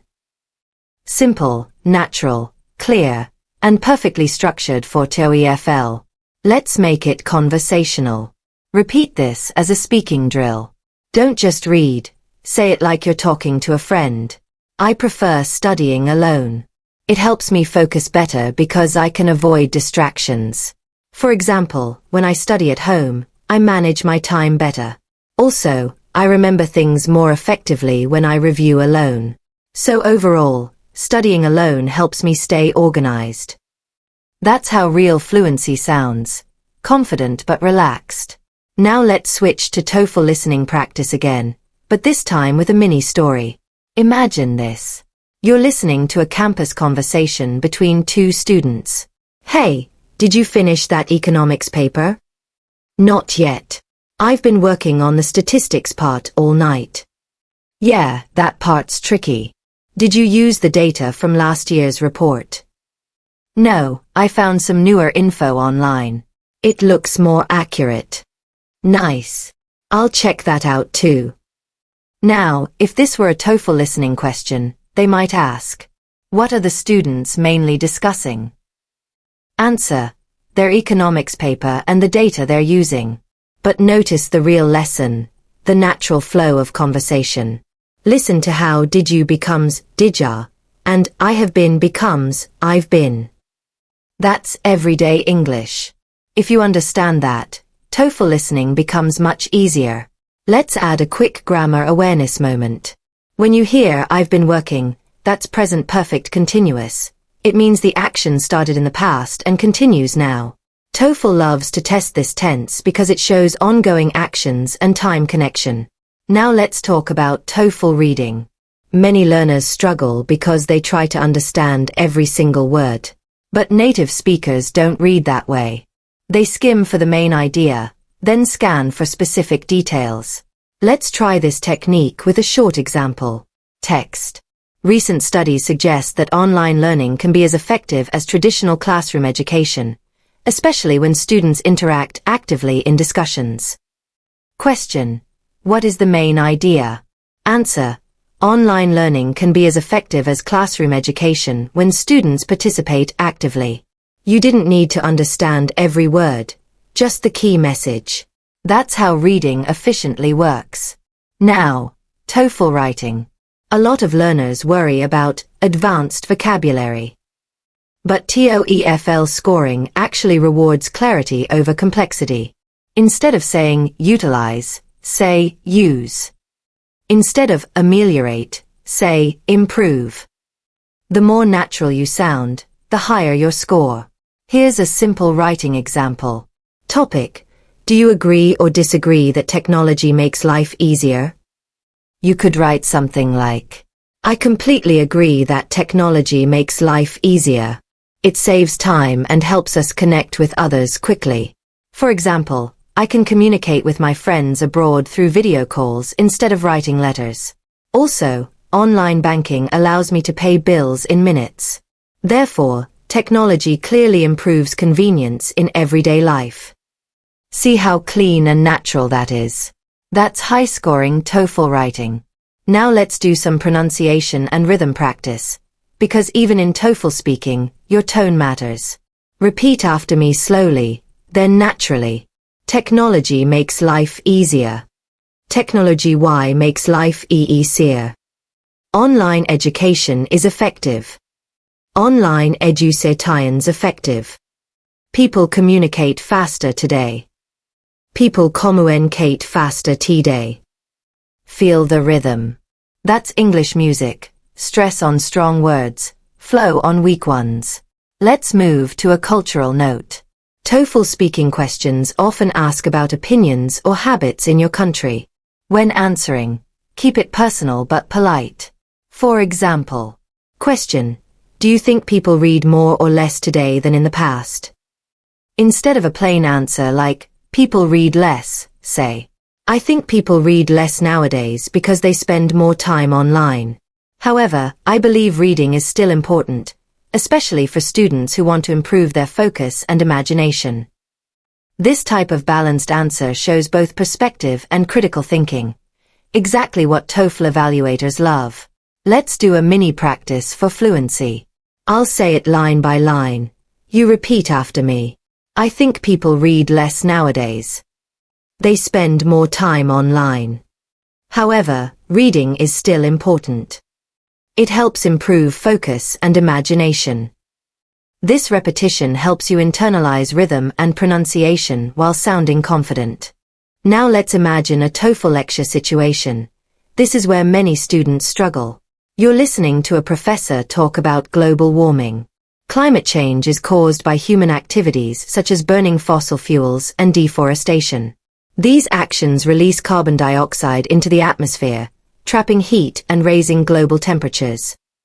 Now, TOEFL might ask, what is the main cause of climate change according to the lecture? Answer, human activities like burning fossil fuels and deforestation. But for fluency practice, let's repeat some key vocabulary. Fossil fuels, deforestation, carbon dioxide, global temperatures. Say them slowly, then naturally. Notice how carbon dioxide links, carbon dioxide. That connected sound helps your listening too. Let's end this part with a full practice conversation that sounds like a TOEFL-style campus dialogue. Hey, Did you understand the biology lecture today? Kind of. The professor talked really fast. Yeah, especially the part about cell respiration. Exactly. I think I need to review that chapter again. Wanna study together later? Sure, that'd be great. Now repeat it once more naturally. Listen for contractions. Did you, didya, want to, wanna, that would, that'd. These are the same sounds you'll hear in TOEFL listening. Before we wrap up, let's review. You practiced listening to natural connected speech. You learned how to structure TOEFL speaking answers clearly. You saw how reading is about key ideas, not every word. You understood that writing is about clarity, not complexity. And you repeated real academic-style conversations for fluency. When you combine all of that, pronunciation, rhythm, confidence, and clear thinking, TOEFL becomes less of a test and more of a conversation with the language itself. So, don't study for TOEFL. Train for English life. Because when you can communicate naturally, the scores will take care of themselves. You know, everyone starts somewhere. Nobody wakes up speaking perfect English. Even native speakers make mistakes. They just keep speaking anyway. And that's what I want you to remember today. Learning English isn't about being perfect, it's about being brave. If you can speak a few words, you've already started. The rest will grow with practice, confidence, and time. Let's start simple. Imagine you walk into a store and want to buy something. You don't need complicated sentences. You just need clear, friendly English. Hello. Can I have this, please? How much is it? That's all, thank you. 4 short sentences, and you sound polite, natural, and confident. That's it. English for beginners doesn't mean boring grammar. It means small, real-life sentences that work everywhere. Now let's talk about listening and pronunciation, because understanding is just as important as speaking. When native speakers talk fast, they often join words together. For example, can I have this please? Becomes, can I have this please? What are you doing? Becomes, what ya doin'? Do you want to go? Becomes, d'ya wanna go? You don't have to copy every sound perfectly right now. Just hear it and feel the rhythm. Repeat after me slowly. Can I have this, please? Now faster. Can I have this, please? That rhythm, soft, smooth, flowing, is what makes English sound natural. Now, let's practice a real conversation. Imagine you're meeting someone for the first time. Hi, what's your name? My name's Sarah. Nice to meet you, Sarah. Nice to meet you too. Where are you from? I'm from Pakistan. What about you? I'm from Canada. Oh, that's cool. That's it. This tiny conversation has 5 common phrases. What's your name? Nice to meet you. Where are you from? What about you? That's cool. Practice them again and again. These are the building blocks of real English communication. Now let's talk about grammar, but don't worry. No heavy rules. Just understanding patterns. In English, most sentences follow this order. Subject plus verb plus object. I eat apples. She likes tea. They play football. Once you know this pattern, you can say hundreds of sentences easily. Change the subject, change the verb, change the object. Same structure, different meaning. I watch movies. I read books. I drink water. Easy, right? Let's make it a little more fun. Try this with me. I eat breakfast at 8. I go to work at 9. I come home at 6. I watch TV at night. Notice the rhythm. That's how English feels natural. Short, clear, and musical. Now, let's learn some daily expressions. These are phrases you hear every day in English-speaking countries. Good morning. Say this before noon. Good afternoon. After 12 p.m. Good evening. After 5 p.m. How are you? General greeting. I'm fine, thank you. Polite reply. See you later. When you're leaving. Try them out loud. Good morning. How are you? I'm fine, thank you. See you later. That's English rhythm. Smile, speak, repeat. Now, here's something important about cultural style. In English-speaking countries, people love small talk, short, friendly conversations about simple topics. You can talk about the weather, food, or hobbies. For example, it's a nice day, isn't it? Yeah, it's really sunny today. I love this weather. This kind of small talk makes you sound open and friendly. It's not about deep conversation. It's just connection. Let's practice a short story. You're waiting for a bus. Someone sits next to you. They say, "Hey, is this the bus to downtown?" You say, "Yes, I think so." They smile. "Thanks. It's really hot today." You laugh. "Yeah, I wish I brought some water." They say, "Same here." That's real English. Short, simple, and human. You don't need perfect grammar. You need connection. Now, let's do some pronunciation drills. These will help your mouth move naturally. I'm going home. Say it smooth. I'm going home. I don't know. I dunno. I want to eat. I wanna eat. Let me see. Lemme see. These contractions make your English sound more native-like. Repeat them a few times until they feel easy. Next, let's do a listening challenge. I'll say a few natural phrases. Try to catch the meaning.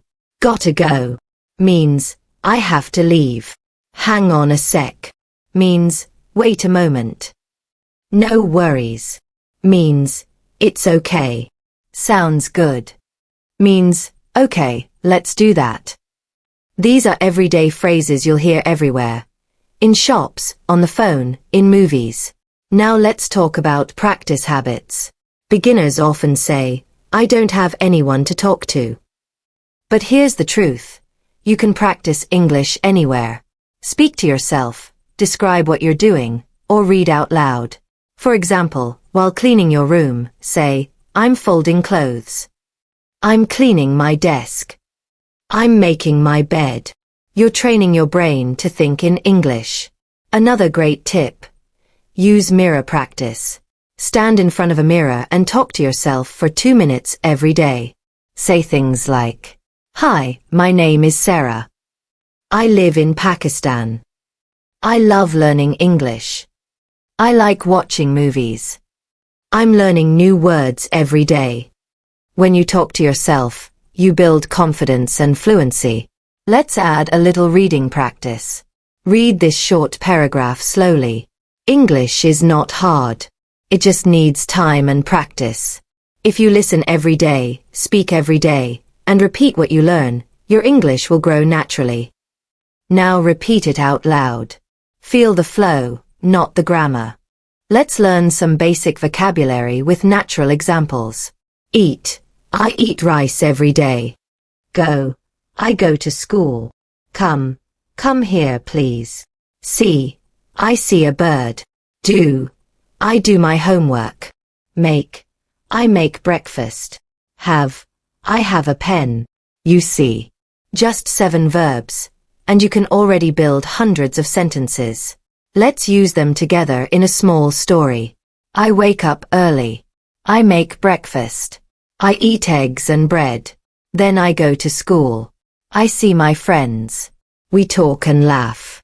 After class, I come home and do my homework. Then I relax and watch TV. That's English fluency in action. Clear, real, simple. Now, a quick review moment. What did you learn today? You practiced daily phrases. You repeated contractions. You learned sentence patterns. You listened to real speech. You built small stories. And every single part brings you closer to real fluency. So if you're a beginner, remember this. English isn't about memorizing big words. It's about understanding small ones deeply. Speak a little every day. Listen to native speakers. Copy their rhythm. And most importantly, don't be afraid to make mistakes. Every mistake is proof that you're trying, and that means you're already improving.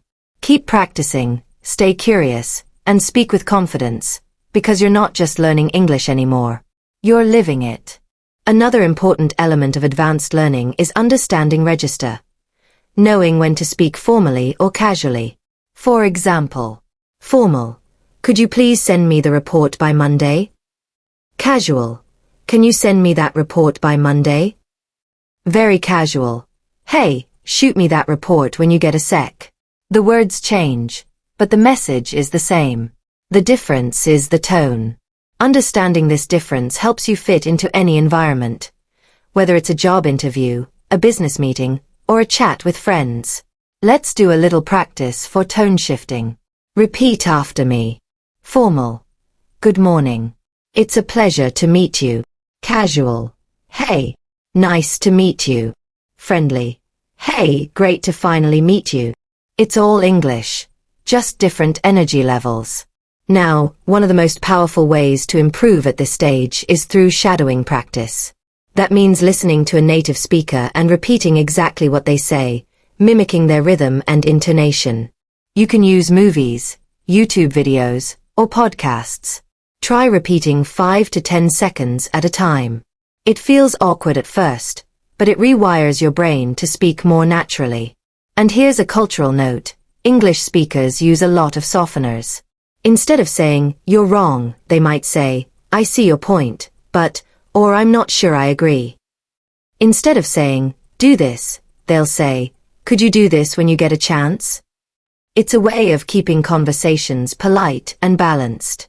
Learning these phrases will make your English sound emotionally intelligent.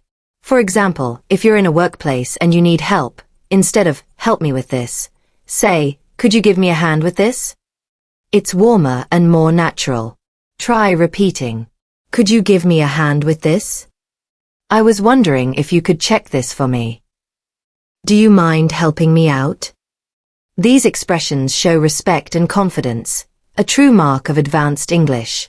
Let's end this session with a mini review. Advanced English isn't about fancy grammar. It's about rhythm, tone, culture, and confidence. It's how you make people feel when you speak. You know you've reached fluency when English stops feeling like a second language and starts feeling like a second voice. And when that happens, when English flows through you naturally, that's not just learning, that's mastery. You know, one of the biggest tests of your English skills isn't just speaking to a friend or watching a movie. It's when you have to prove your ability in a real exam, like TOEFL. But here's the secret. The TOEFL test doesn't just check what you know about English. It checks how naturally you can use it in real situations.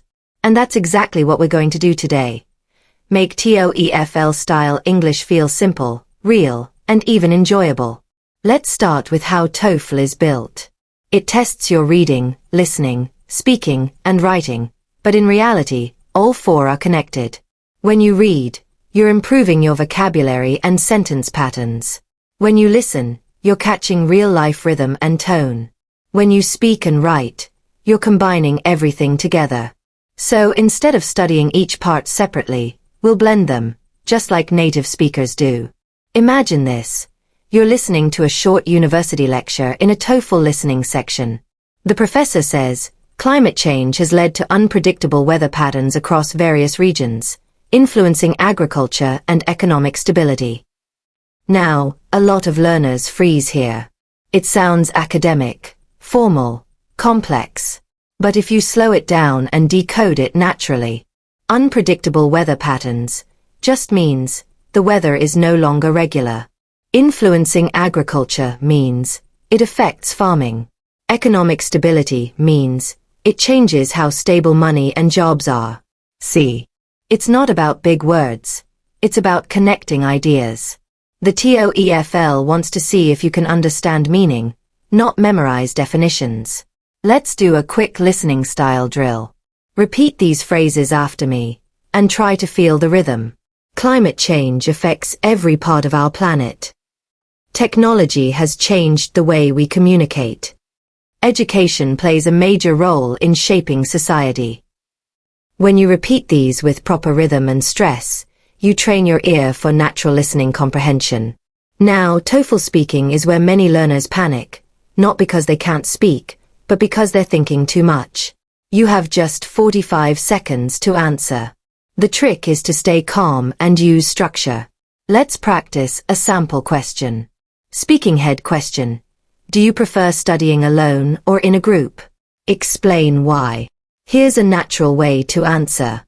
Well, I prefer studying alone because I can focus better without distractions.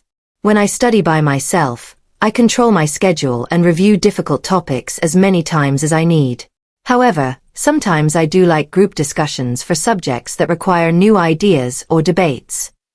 Notice what happened. It's short, organized, and natural. You don't need big, fancy words, just clarity, structure, and confidence.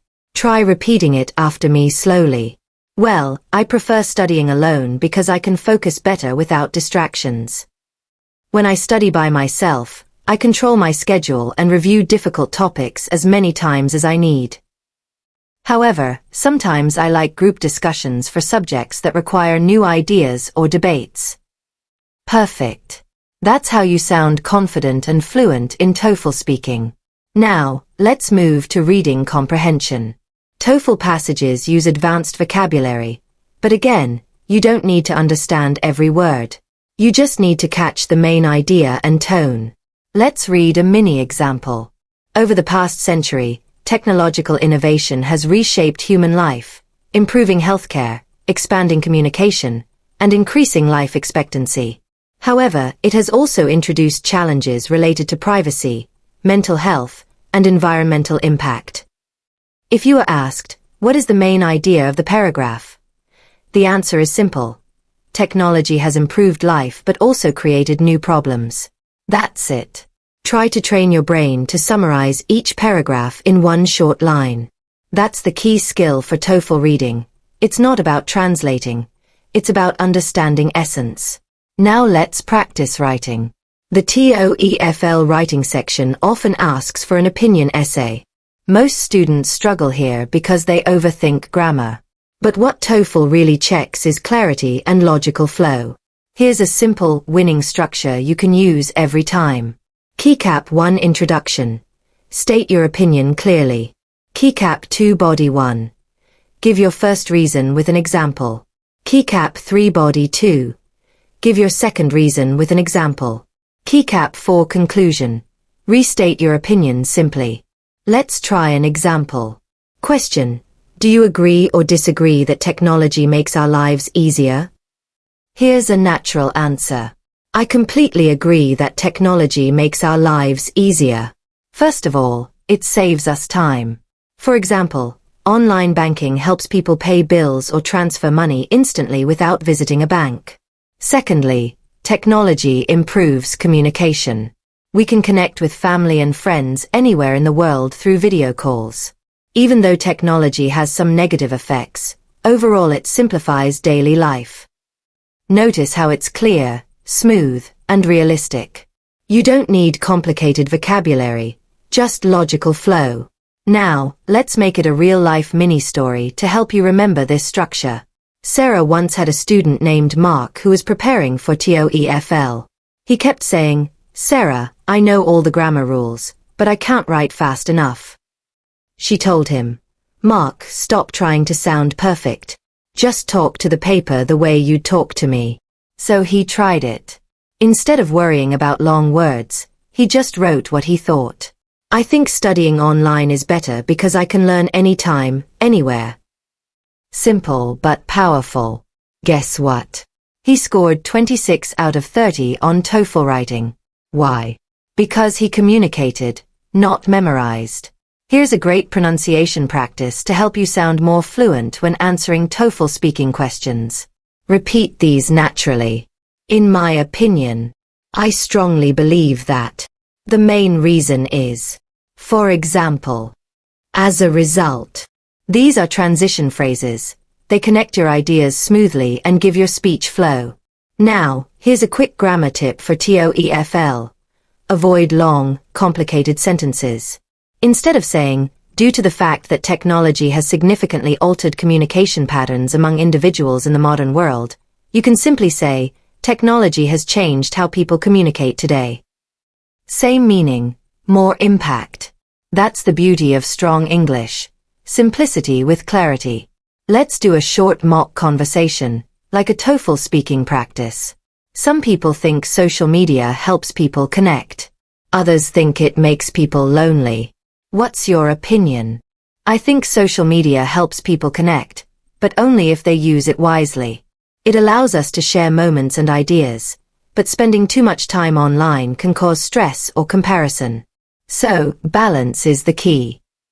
This is exactly how examiners want you to speak, naturally, with complete thoughts, not robotic memorization. Now, let's talk about listening section strategy. One of the best ways to improve is to practice active listening.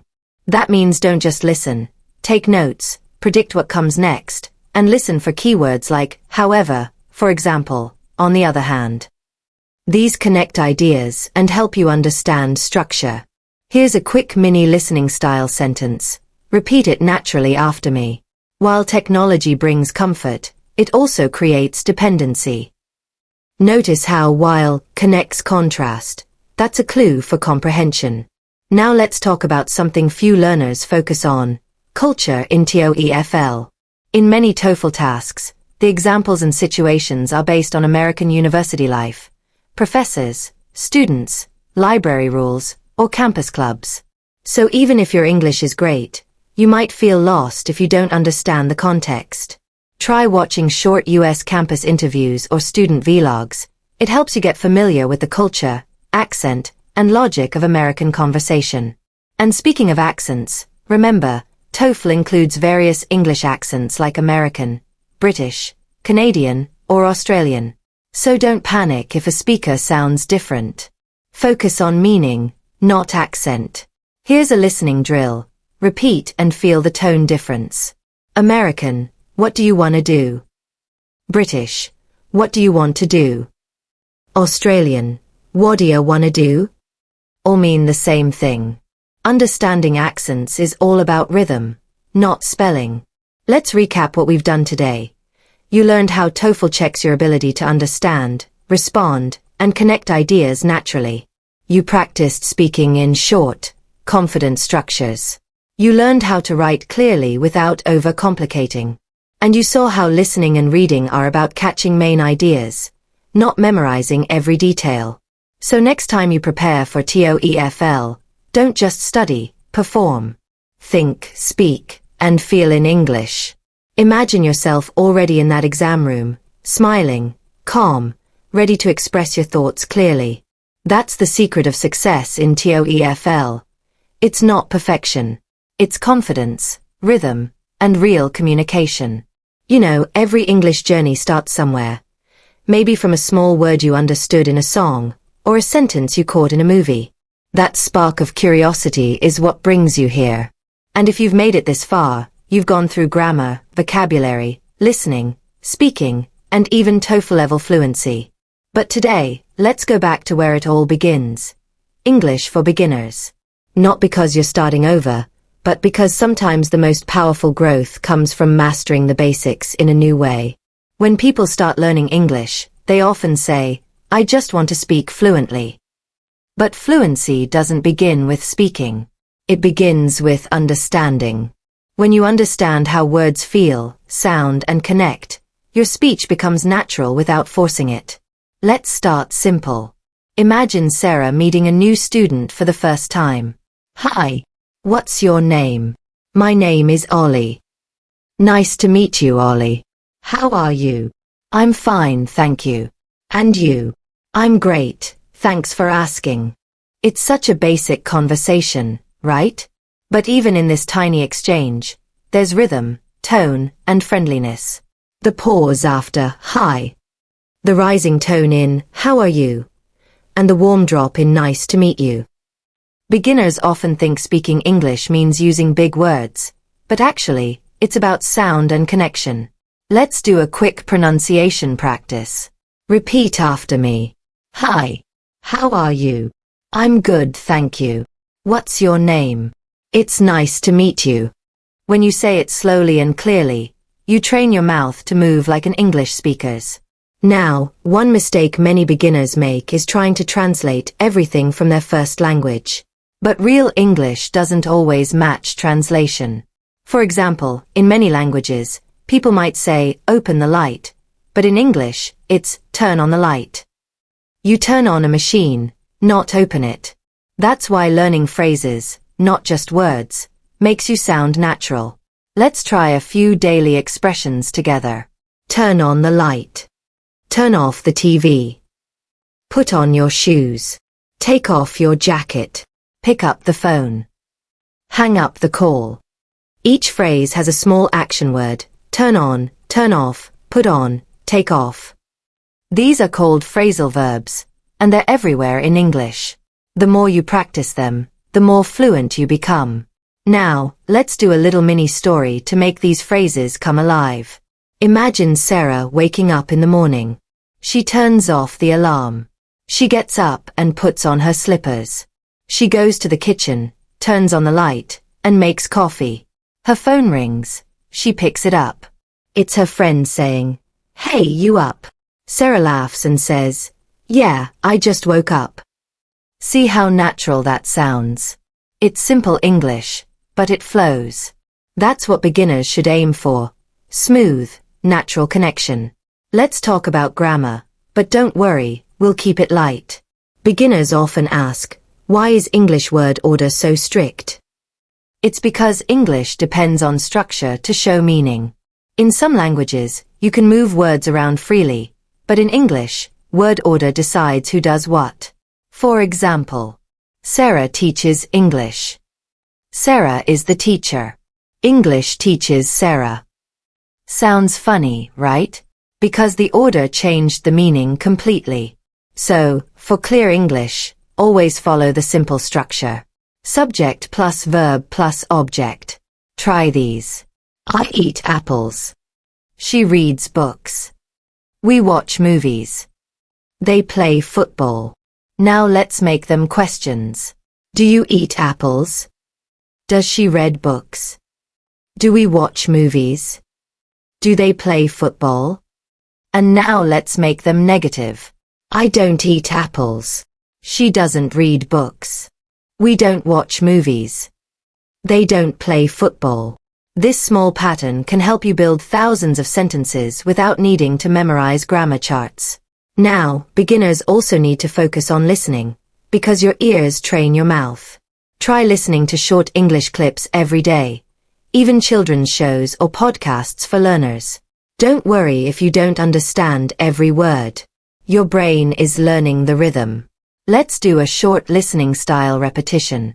Repeat naturally after me. How was your day? It was good. What did you do?